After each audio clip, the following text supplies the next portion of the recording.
সুপ্রিয় দর্শক, এই সেই পোকা যেই পোকা গ্রীষ্মকালে সারাদিন ডাকে। আম কাঁঠালের সময় আসলে, লিচুর সময় আসলে সারাদিন ডাকতে থাকে। কের কের কের কের কের কের কের কের কের কের কান টান ঝালাপালা করে ফেলায়। ছোটবেলা শুনতাম যে এই পোকা নাকি না ডাকলে আম কাঁঠাল পাকে না। তো আই ডোন্ট নো এটার সত্যতা কতটুকু। আর এই পোকাগুলা আমার মনে আছে, আমি যখন ছোট ছিলাম তখন আমি, আমার ফুফাতো ভাই, তারপরে আমার যে সমবয়সী, তো একদম ছোটবেলায়, তো তারা সবাই দৌড়াইয়া গাছের উপর থেকে, গাছের ডালপালা থেকে এরকম পোকা সংগ্রহ করতাম। পরে কৌটার মধ্যে বন্ধ কইরা, কৌটার মধ্যে আবদ্ধ কইরা ওই ঘরের ভিতরে এই ডাকাইতাম সারাদিন কের কের কের কের। তো এটা একটা স্মৃতি মনে পড়ে। ওয়ান অফ মাই ফুফাতো ভাই, যদিও বাইচা নাই, আমার আশরাফুল ভাই, ওর সাথে অনেক স্মৃতি ছিল এই পোকা নিয়ে। সারাদিন এইগুলা পোকা খোঁজাখুঁজি করে একসাথে করতাম, 2 4 5টা করে।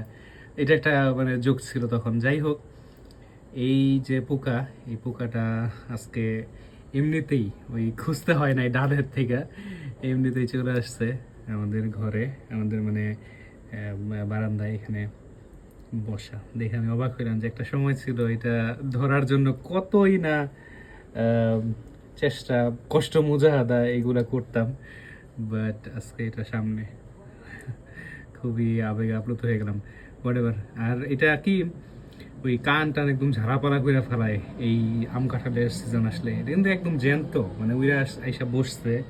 আমি জানি না কতক্ষণ থাকবে। এটা ফ্রন্টে এরকম, ওরে বাপ রে, কি একটা ভয়ঙ্কর না, একেবারে ওরে বাপ রে।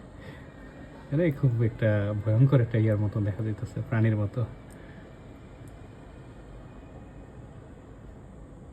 আল্লাহর কি কুদরত।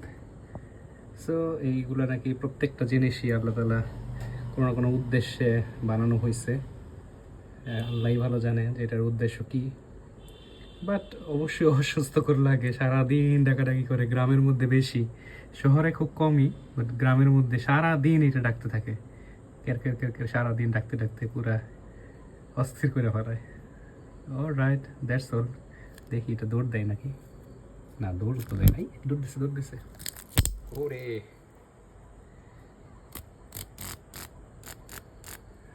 কি অবস্থা, চলে গেছে।